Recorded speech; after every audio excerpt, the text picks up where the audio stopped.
Sveiks, man dārgo skatītāji! Šeit neviens cits kā Džambo Jānis Trekteris. Es ilgi domāju, es nedomāju baigi ilgi, es domāju varbūt kādu pusminūti, ja? Kamēr Kušnerts man pateica, fuck it, just do it, ja? Sakot, šī vloga epizode, čau, Roki, šī vloga epizode būs par internetu, būs par, what's up? Būs par 4G internetu. Proti, situācija ir tāda, ka es esmu savos Jūrmalas apartamentos, un šeit man nav optiskais internets. Ja? Un, man ir 2 interneti mājās, viens ir Latelekom piedāvātais, kas ir laikam 5 līdz 7 megabiti sekundē. Un tas ir pilnīgi trash un nekam, nekad, nekur nekas nedara, jau nekas nav mainījies jau gadus 10, man liekas, šeit. Ja?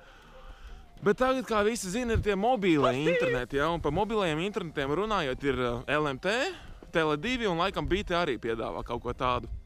Man pašam ir LMT, es lietoju tā kā, telefonam, bet es esmu dzirdējis to, ka LMT ir diezgan slikts, varbūt tas internets, un teiksim tā, ir ļoti svarīgi, kāds tornis ir, vai ir Tele2 tornis tuvāk manām mājām, vai arī LMT tornis. Un uzzinot to, ka 3 km attālumā no manas mājas atrodas Tele2 tornis, loģiskākais risinājums bija vienkārši paņemt Tele2 tā kā to pārnēsājumo internetu, mobilo internetu. Ja?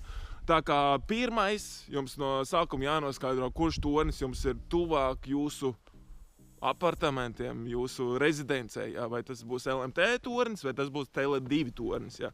Bet, kā saka, situācija ir tāda, ka es uzliku to kastīti, ok, un caur kastīti man ātrums bija pa dienu kaut kādi 20 megabiti, kaut kas tāds varētu būt. Ja? Proti, ātrumu ietekmē 2 faktori. Viens ir noslogotība tavā mājā, cik daudz ierīces ir pieslēgtas pie konkrētā tīkla, un otrs ir torņa noslogotība. Ja? Un, teiksim, man mājā, ja mēs esam, cik tas ir 5-6 cilvēki, ja? Un katram ir bez mazai planšete, telefons, televizors un datori, tad labi, ka mums ir 2 interneti. Viens ir Latelekom un otrs ir tas Tele2. Ja? Bet Tele2 ir tā kā man vienīgajam. Es pie viņas pieslēdzies un vēl sensīši teļuku skatās, jā, bet nekādi mobīlē, nekas tāds nav attiecīgi uz vakaru.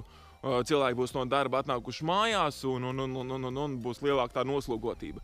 Bet es, kā saka, nebiju apmierināts ar to ātrumu, jo it kā Tele2 piedāvā līdz 100 megabitiem, vai pat vairāk es neesmu kompetents, kā saka, neko spriest par šiem cipariem. Ja? Bet es izsaucu Tele2 džeku un gribēju antenu uzlikt, ārējo antenu. Un tur ir, kā saka, tur ir paneļa tipa antenas, tur ir vecās, kā saka, šitās televīzijas žagar tipa antenas. Ja? Un es viņam parādīju antenu, ko es eBay atradu savam rūterim, ierakstīju rūteru modeli, tā tālāk. Un viņš teica, veci, tā antena daudz labāk, viņa maksāja kaut kur 80 pounds. Ja? Un tā viņa piedāvātā bija 50 pounds, ja? Un tur ir DBI, bet tie nav decibeli, tas kaut kāds cita mērvienība, kā viņi mēr to signālu, ja? To jaudu stiprību.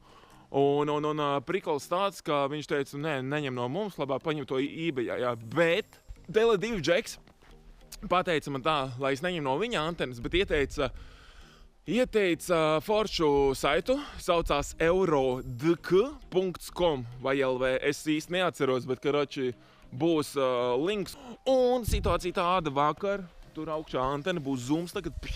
Jā. Mārtiņš. Jā, Mārtiņš, vienkārši Mārtiņš. Jā. Mārtiņš atbrauca, uzlika antenu, kā ķengurs, kā Tarzāns uzrāpās augšā. Ar visu savu ekipējumu un, principā, jā, antenu uzlikām vakar un cik sanāca patestēt, teiksim, kontrastraikā man pings bija kaut kādi 150-200, tagad man nepārsniedz 30, jā. Tā kā šī antena, kas maksāja nepilnus 85 eiro, plus vēl kabelis, ok, 20 eiro, viņa ir diezgan good. Viņi ir tiešām gudi un ir iespējams pastiprināt signālu. Ja? Manā gadījumā tas sanāca līdz pat 10 reizēm. Ja? Tā kā, es tagad uztaisīšu speed testu, apskatīsimies, kas un kā. Ja? Bet es saku, vakarā būs, vakarā tas ātrums samazināsies, būs mazāks, jo būs torņu noslogotība.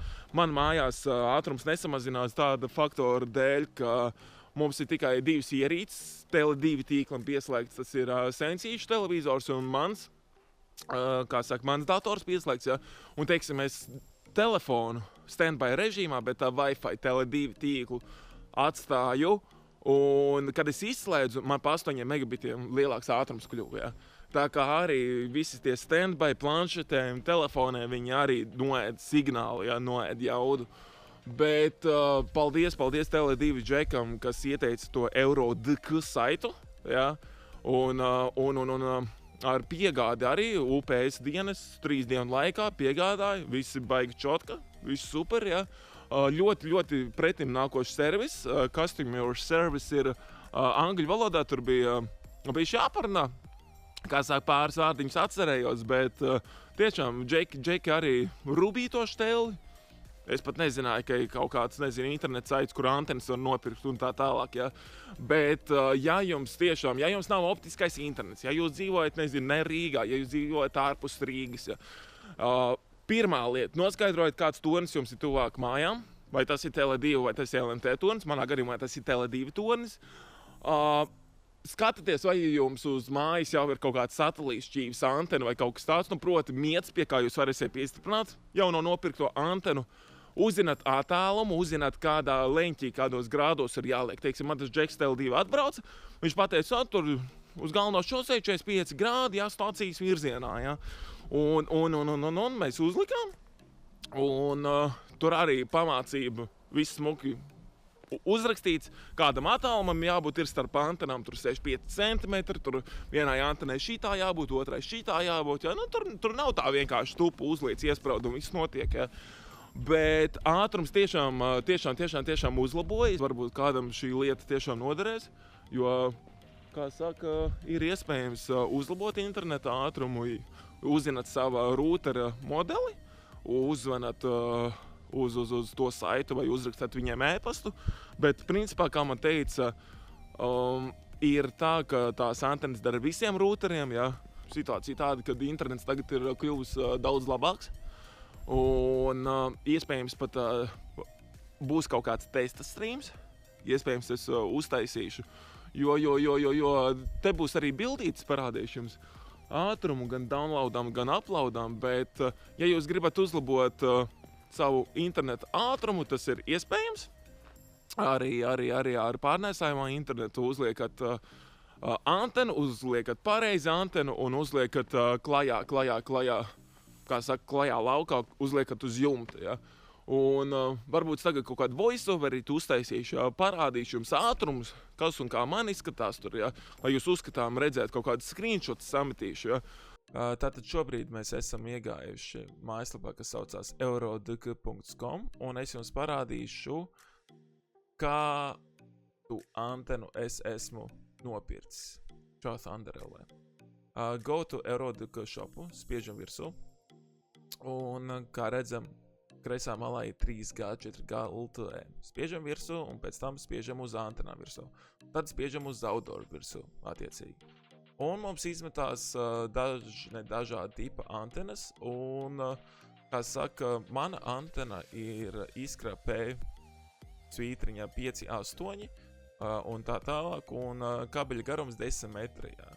Bet, ko es jums iesaku, uzvanat uz kādu no šiem tālruņiem vai uzrakstat e-pastu ar savu problēmu, ar savu rūteri, kāds jums rūteris un tā tālāk, izstāstat visu. Vajadzēs angļu valodā runāt, iespējams, jo man personīgi tāda pieredze bija. Man personīgi tāda pieredze bija, un viņi jums spēs ieteikt jums labvēlīgāko modeli. Proti, manā gadījumā spēcīgākā antena bija Iskra P5,8, un viņa atšķirās pēc kabeļa garumiem no 2,5 līdz 10 metriem. Es ņēmu pašu garāko, kas ir 10 metri, jo mana antena atrodas uz jumta augšā. Un, kā saka, katrai antenai klāt ir viens vats, un katrs vats spraužās rūterī. Manā rūterī var pievienot tā kā 2 vadus klāt. Un te ir arī stiprums no 9 līdz 11 dBi. Un EBA, tai antenai, kurai cena bija plus mīnus tāda pati, cena bija arī tāda pati, bet EBA mēs neticam tām specifikācijām, kas ir aprakstītas. Tāpēc es labāk paņēmu un tāpat Latvijā nopirku. 2-3 dienu laikā antena jau bija pie manām durvīm. Pēc tam pa datu plāniem pašā sākumā gribu pateikt, ka šīs nav nekas sponsorēts un tā tālāk, jā, kā jau parasti visi domā. Šeit no tarifu plāniem man ir laikam šītas te plāns, ja es nemaldos. Un te arī rūteri var ņemt uzreiz, nopirkt uz nomaksu un tā tālāk, jā. Bet par to es nestāstīšu, tur lai Tele2 džeks jums stāsta. Un pēc tam Tele2 internets joprojām ātrākais Latvijā saskaņā ar 2018. gadu, pirmā pusgada SPRK datiem Tele2 internetam ir vidēji lielākais pielādes ātrums Latvijā 41,18 megabits sekundē. Pēc tam LMTA 30,15 un pēc tam Bita Latvijā 28,31. Viens ir uzņēmumu piedāvātie un, kā saka, statistika, ja, un otrs ir reālie, ja, un par reālajiem runājot, es pats esmu uztaisījis vairākus testus, kā saka, un viens no testiem es veicu 2 pa dienu, 3 testus, lai būtu dažādi tie rezultāti. Un kā mēs redzam, pings ir diezgan līdzīgs, no 15 līdz 16, bet lejupielādes ātrums svārstās no 36 līdz pat gandrīz 43 megabitiem sekundē. Savukārt augšu pielāde ir diezgan līdzīga visu laiku. Pēc tam es veicu otro testu, kad jau cilvēki tā kā no darba atnākuši mājās un torņu noslogotība ir lielāka. Attiecīgi, mēs jau varam redzēt, ka no 43 megabitiem jau ātrums ir noslīdējis lejā tā kā uz 26. Ja.